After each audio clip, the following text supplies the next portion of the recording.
بسم اللہ الرحمن الرحیم۔ ایک میں ہی نہیں ان پر قربان زمانہ ہے۔ بسم اللہ الرحمن الرحیم۔ حجاج بن یوسف کی بے بسی کا ایک واقعہ۔ حضرت انس بن مالک رضی اللہ تعالی عنہ ایک موقع پر حجاج بن یوسف جو ایک ظالم بادشاہ تھا اس کے پاس گئے تو اس نے ان کو بہت سے گھوڑے دکھائے اور گستاخانہ لہجے میں کہا کہ کیا تمہارے صاحب یعنی نبی کریم صلی اللہ علیہ وسلم کے پاس تم نے اس جیسا دیکھا ہے، یعنی اس طرح کے گھوڑے دیکھے ہیں؟ تو حضرت انس رضی اللہ تعالیٰ عنہ نے کہا کہ میں نے آپ صلی اللہ علیہ وسلم کے پاس اس سے عمدہ چیز دیکھی ہے، اس سے عمدہ گھوڑے دیکھے ہیں۔ میں نے آپ سے سنا کہ گھوڑے 3 قسم کے ہوتے ہیں۔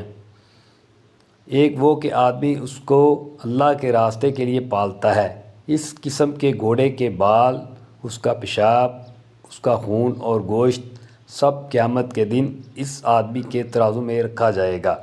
دوسرا یہ کہ آدمی محض اپنے پیٹ کے لیے گھوڑے پالتا ہے، اور تیسرے یہ کہ وہ ریا اور شہرت کے لیے گھوڑے پالتا ہے۔ پھر حجاج سے کہا کہ تیرے یہ گھوڑے اس ریا اور شہرت کے لیے ہیں۔ اس پر حجاج بن یوسف نہایت غضبناک ہوا اور کہنے لگا کہ اگر تم نے نبی کریم صلی اللہ علیہ وسلم کی خدمت نہ کی ہوتی تو میں تم کو ایسا کر دیتا، ویسا کر دیتا، یعنی مار دیتا یا قتل کر دیتا۔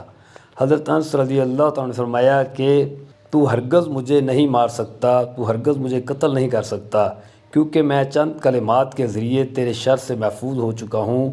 میں نہ کسی سلطان کی طاقت سے ڈرتا ہوں اور نہ کسی شیطان کی سرکشی سے۔ یہ سن کے وہ ذرا ٹھنڈا ہوا اور کہنے لگا کہ اے ابو حمزہ، ہمیں بھی وہ کلمات سکھا دو۔ آپ نے فرمایا خدا کی قسم میں تجھے اس کا اہل نہیں دیکھتا۔ پھر ایک زمانے کے بعد جب حضرت انس رضی اللہ تعالیٰ عنہ مرض الوفات میں مبتلا ہوئے تو ان کے خادم حضرت ابان نے عرض کیا کہ حضرت آپ سے ایک بات معلوم کرنا چاہتا ہوں۔ فرمایا کہ جو چاہو پوچھو۔ کہا کہ وہ کیا کلمات ہیں جن کا حجاج بن یوسف نے آپ سے مطالبہ کیا تھا؟ فرمایا کہ ہاں، میں تم کو اس کا اہل دیکھتا ہوں۔ میں نے نبی کریم صلی اللہ علیہ وسلم اللہ کے رسول کی 10 برس خدمت کی اور آپ مجھ سے راضی ہو کر دنیا سے گئے، اور تم نے بھی میرے 10 سال خدمت کی ہے اور میں دنیا سے جا رہا ہوں جب کہ میں تم سے راضی ہوں۔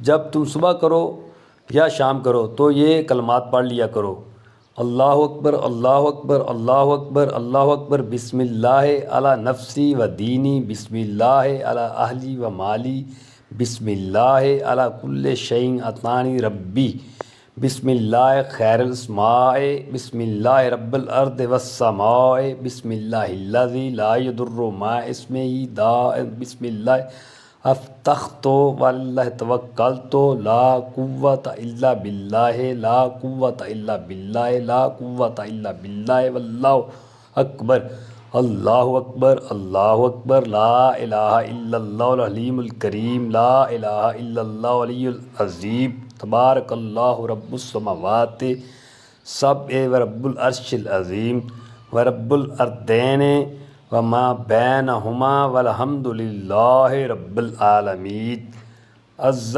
جارک و جل ثناؤک ولا الہ غیرک، اجعلنی فی جوارک من شر کل ذی شر ومن شر الشیطان الرجیم، انا ولی اللہ الذی نزل الکتاب وہو یتولی الصالحین فإن تولوا فقل حسبی اللہ لا الہ الا هو علیہ توکلت وہو رب العرش العظیم۔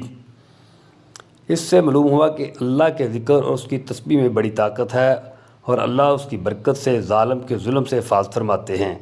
اگرچہ وہ بادشاہ اور امیر ہی کیوں نہ ہو، اس کے سامنے بے بس ہو جاتا ہے۔